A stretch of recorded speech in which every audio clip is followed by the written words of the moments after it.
A gente começa com mais um capítulo da nossa série Sede de Justiça. Preste muita atenção.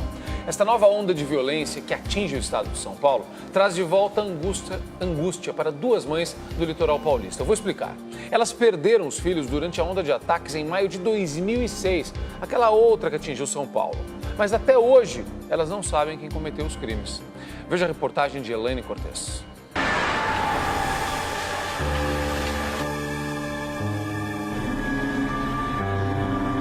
Uma dor insuportável, uma dor tão doída que ou você vai pra luta ou você se enterra com a dor.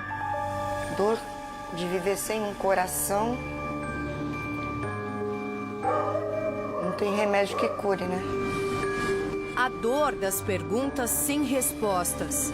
Eu quero perguntar para toda a sociedade que crime organizado é esse, que a periferia está sendo exterminada e não se pega os autores desse crime. Quem pagará por isso? Quem pagará pelos crimes de maio? Quem matou meu filho? Quem matou nossos filhos? A dor da justiça que tarda e que para elas falha. A matança continua e são os mesmos.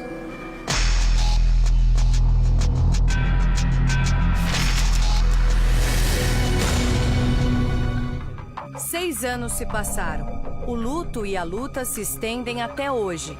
É muito difícil teu filho ser retirado assim do seio da tua família. Débora é mãe de Edson. O filho foi assassinado em maio de 2006. Uma dura verdade que ainda parece mentira para ela. Eu não acredito ainda, eu acho que eu vou acordar desse pesadelo. O sonho tinha acabado de se realizar. O gari, de 29 anos, recomeçava a vida digna, depois de já ter cumprido pena. Sem dever mais nada à justiça, era o reconhecimento do trabalho dele. Mãe e filho mais velho sairiam do aluguel. Ele curtiu a casa só 6 meses. 15 de maio de 2006, pouco mais de 10 da noite. Toque de recolher na Baixada Santista. Edson buscava um remédio, precisava abastecer a moto. Chegou lá, estava fechado, porque era do toque de recolher. Ele atravessou a rua, foi no orelhão, ligou para um amigo, vinha ajudar. Minutos depois, 2 viaturas da Polícia Militar estacionaram no posto. O amigo de Edson e o frentista contaram como foi a abordagem. Revistou e espancou ele. A testemunha ouviu eles falando, né? Morreu, você é ladrão. E depois que ele falaram essa frase, eles foram embora do posto. Edson foi em busca de combustível em outro posto. A cerca de 1.000 metros dali, morreu atingido por 5 tiros, na mesma rua que havia varrido horas antes. Ele teve morte instantânea.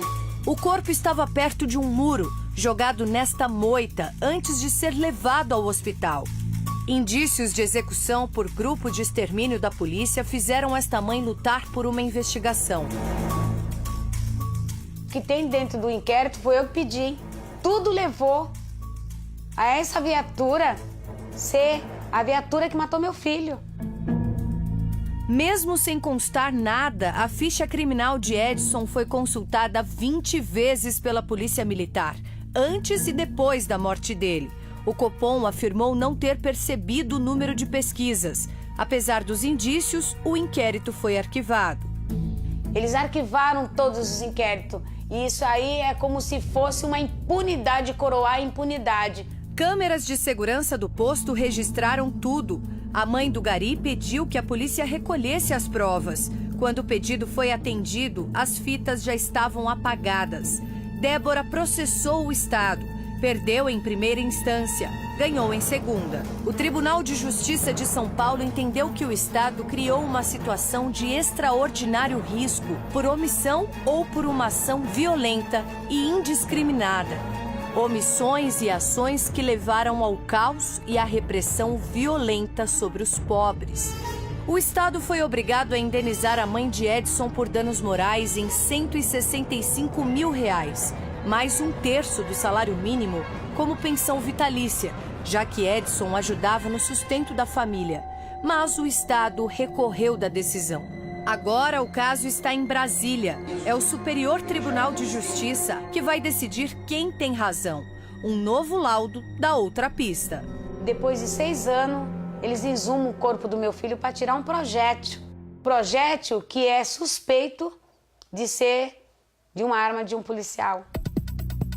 A exumação foi feita no dia 13 de junho deste ano e comprovou o projétil que foi enterrado com Edson. O confronto balístico com a arma de um policial apreendida na época ainda não foi divulgado.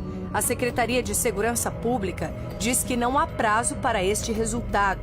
O pedido de exumação é antigo, mas só foi aceito 6 anos depois, assim que Débora pediu, junto com as outras mães do movimento, a federalização das investigações. A verdade dos crimes de maio tem que vir à tona, porque se tivesse tido punição nos crimes de maio, a gente não continuava vendo o que está acontecendo no estado de São Paulo agora. O pedido feito a um procurador da República nunca foi respondido. As mães de maio alegam que o Estado não investigou nem puniu os casos e pedem a transferência dos inquéritos para a polícia e o Ministério Público Federal. Não é uma coisa de crime comum, é uma ação deliberada contra aquela vítima. Né? Não se investiga crimes cometidos nas periferias e contra pessoas pobres.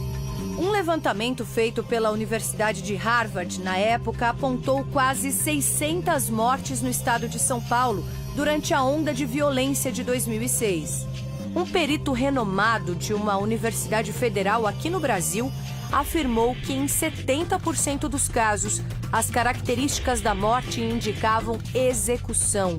A pesquisa de uma ONG mostrou que em pelo menos 122 casos, havia fortes indícios de envolvimento de policiais e grupos de extermínio. Pessoas encapuzadas, grupos chegando em determinados lugares e metralhando tudo. Isso aconteceu em 2006, aconteceu agora. Utilizando mini metralhadoras, que é um armamento de uso exclusivo da polícia. Um dos casos, a pessoa identifica que o encapuzado estava com uma calça cinza e um coturno, semelhantes da polícia. Foram dezenas de mortes só na Baixada Santista. Desta região, apenas 8 casos chegaram aos tribunais da Justiça Paulista por meio da Defensoria Pública. Muitas famílias das vítimas daquela época se sentem ainda mais injustiçadas, porque perderam o prazo que é de até 5 anos para mover uma ação contra o Estado. É o caso de Edinalva, uma cozinheira que nunca teve problemas com a polícia. Nunca, até o dia em que foi ameaçada. A polícia esteve no meu estabelecimento, forjou drogas, fui presa, fiquei 8 dias presa. Edinalva é mãe de Marcos, que também foi assassinado. Com a ajuda da Defensoria Pública e do movimento Mães de Maio, ficou provada a inocência dela, mas nunca a ameaça dos policiais. Edinalva também acredita que o filho foi morto por um grupo de extermínio formado por PMs. Assim como Edson, filho de Débora, Marcos era pai há pouco tempo. Ela andou na frente dele e ele veio todo emocionado contar pra mim.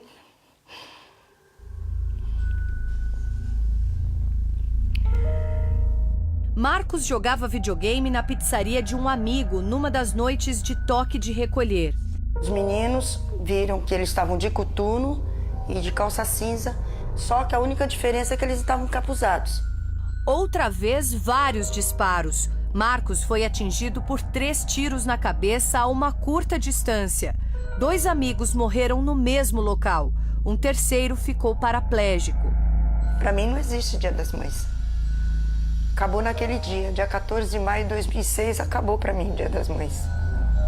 O corpo de Marcos também foi retirado do local. Apareceu uma ambulância do nada. Uma testemunha teria reconhecido 4 policiais. Antes de contar tudo ao Ministério Público, a testemunha foi ameaçada e agredida. Ao depor, disse que não sabia de nada. Por justiça. Meu primeiro filho, que eu tive com tanto amor, carinho, para ser arrancado assim da minha família toda. Jovens assassinados por criminosos sem rostos e sem nomes. Aconteceram esses outros e o que está acontecendo agora porque não foram punidos aqueles de 2006. Isso dá uma sensação de impunidade, uma sensação de que pode fazer porque não dá nada, né? E eles se repetiram. Eu acredito na justiça se eu lutar, se eu continuar lutando.